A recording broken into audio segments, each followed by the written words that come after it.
Head over to miniaturemarket.com where they have thousands of board games at discounted prices like Splendor Duel. Hello my friends, it's the Game Boy Geek here. Just got back from Gen Con. You might tell from my voice, I got sick while I was there. I started feeling bad like the day I arrived, and then from setup day, I got there on Tuesday, setup day Wednesday. Every day after that I felt worse and worse and worse. So I ended up having to change my flight, coming home a day early. Usually I come home on Sunday, but I had to change my flight, come home Saturday. However, I get most of my stuff done on setup day. 90% usually. I did again this year, and I get the rest of it done before the hall even opens on Thursday. And so usually by the time the doors open and Gen Con starts for most people, I'm pretty much done with everything I got there to do. And so I got to spend Thursday all day and all night, Friday all day, all night, even a little bit on Saturday once I got home, even though I felt terrible, playing all the hottest things that I got there so I can bring a bunch of content to you as fast as possible after Gen Con. So excuse my voice, but let's get started with some of this hot content from Gen Con.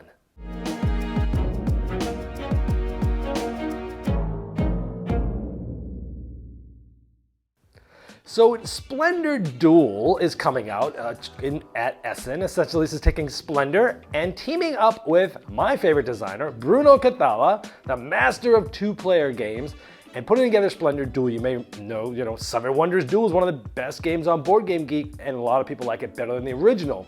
While they were coming out with Splendor Duel, it was not officially at Gen Con. They weren't showing it in the public, but I had the privilege of being able to check the game out. So I'm going to show you just a quick overview of what's different. I'm not going to teach you Splendor, but what's different in this version, and then I'll talk about what I think about it.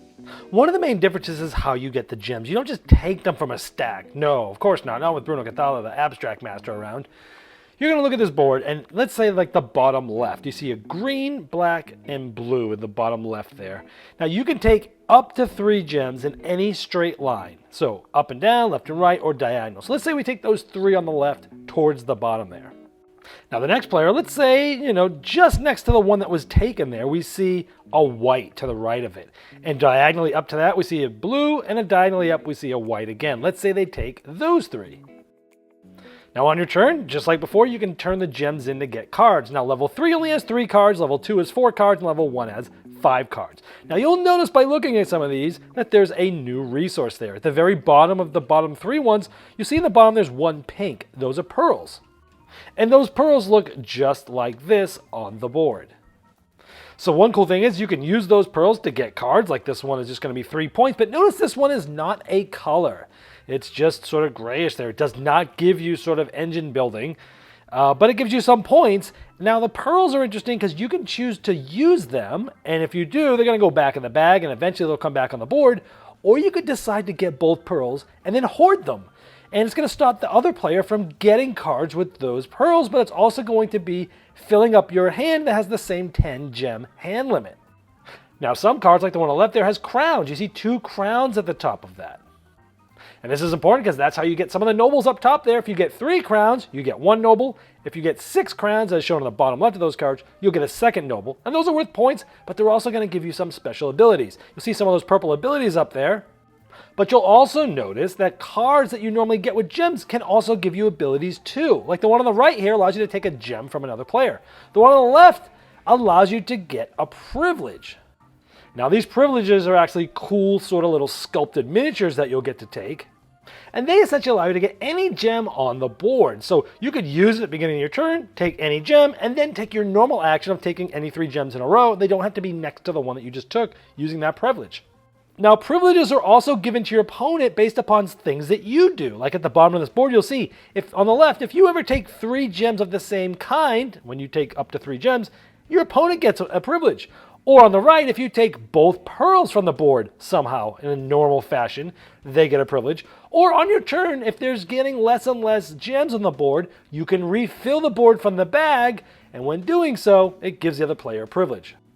And when refilling the board, you'll see the arrows on the board, and it refills exactly like Sobek 2-player does that Bruno Cathala co-designed last year. It was my 2-player game of the year, where you follow the arrows and it fills it all up until the things are full. Much like Bruno did in Seven Wonders Duel, there's 3 different ways to win in their immediate victory conditions. On the left, 20 points like normal, you win. The middle one, you get 10 crowns. We already talked about crowns. And on the right, you have 10 points of any single color. So you might be going for 10 of a single color, someone might block you, and then you'll maybe try to go for 20 points. But they all kind of overlap because, you've got going for 10 points of a color, you don't get it, well, you still have points going towards the 20 that you need to get and vice versa. Really interesting ways of pushing and pulling, stopping them in one of their goals. Now there's also cards that are sort of wild. Look at these. You get these cards and you can place it on any color. Like here, I just put one of those wilds with the red. I have now 5 points, halfway to a victory of getting 10 points in red. And this is what a victory would look like if you got 10 points in a single color like green in this example.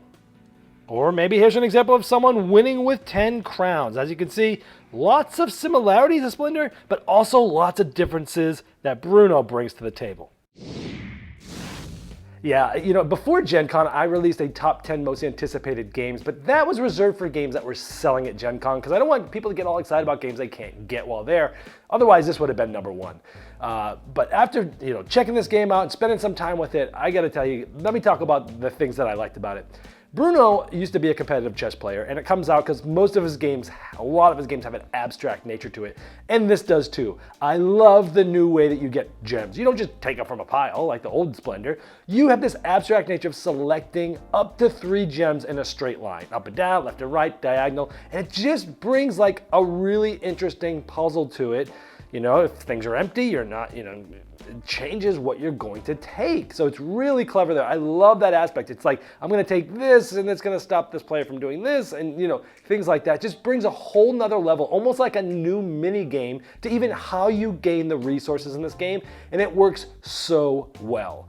I like that some of the new cards are like wilds now, where you get to put them in any color. That's cool. Cards have abilities on them, like, hey, take a gem from somebody else, or maybe take a gem of that card's color from anywhere on the board, or gaining a privilege. Now these privileges are cool. Not only the little miniature things, the components cool about the privileges, but they allow you to do all sorts of cool things, like take any gem from the board. So you can take a gem from the board and then take up to 3 in a row. Pretty cool. But now to get these privileges, I'll talk about more of those privileges in a minute, but to get those privileges, you can your opponent will get them either if you take 3 gems in a row, that's the same color, or if you refill the board, like, hey, I want to have more decisions, you refill the board, just like in Sobek 2-player that Bruno recently came out with last year as my 2-player game of the year. You refill it in a certain order. Or if you're taking both of those pearls on the same turn. Now those pearls are a new resource, and for some cards you need them, but it's very clever that you can end up getting both pearls, and then you can sort of hoard them to block the opponents. Now you might want to turn them in and get points and get your cards and engine going, but you also might want to hold them as a strategy to block your opponents from getting any cards with pearls on them, but then it's clogging up your 10 gem limit. Brilliant design choice here. Some of the cards have crowns on them, which is also cool because, hey, 3 ways to win, much like in Seven Wonders Duel. Like, some of them are immediate, and I always love when there's multiple paths to actual winning and some of them that are immediate, like game's over. So 3 ways to win, the normal 20 points, but also now 10 points of one color or 10 crowns. So you might be going for like 10 of one color, someone's sort of blocking you, taking the cards, reserving the ones you don't want.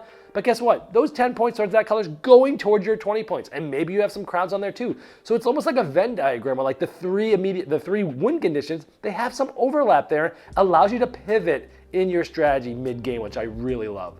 The crowns also get you nobles. And so that's cool too, because that gets you points and abilities. So like, it does feel like Splendor, but at the same time, it still feels like a very different game of it. Just like Seven Wonders Duel felt like Seven Wonders, but also felt like a very different game. Now with Seven Wonders Duel, many people, including me, is their favorite way. Like, I don't even play Seven Wonders anymore because Seven Wonders Duel is so good. This is a tough one. I need to spend more time with the game, but I will say that I have no doubt that this is going to be my favorite version of Splendor. Will it absolutely replace Splendor so I've never played anymore, kind of like what it did to Seven Wonders? I don't think so, because Splendor is still just such a great game, and if I have more than 2 players, I'm still probably going to want to play it, especially with bringing new people in the hobby, breaking down barriers, growing relationships through board games. So I'll probably still play Splendor, unlike in Seven Wonders Duel. Like, I just play that. I never play Seven Wonders. So I think I'll still keep Splendor. I'll still keep it for certain times where I have 3 or 4 players. But this is probably going to definitely be my go-to Splendor. Like, they just added all the greatest stuff. Bruno is a darn genius. And I'm sure Marc-Andre had some input as well, the original designer. Space Cowboys knocked it out of the park here at the production too. So I'm super excited for this game. It's definitely something to check out. If you like Seven Wonders Duel, what it did to Seven Wonders, and you like Splendor, this is the biggest no-brainer ever. This is this is not Seven Wonders Duel. It's kind of like Seven Wonders Duel. It is Splendor Duel. Game Toppers not only transforms your existing table to a high-quality gaming solution, they now offer full leg kits and dining cover solutions for the full table application. Paired with their amazing, thematic, premium stitch edge mats from noted board game artists like Vincent Dutray, collapsible cup holders, and really cool accessories, it's a complete system that upgrades every game you play. Go to GameToppersLLC.com or click the link below to late pledge for their latest Game Topper 3.5 Kickstarter campaign.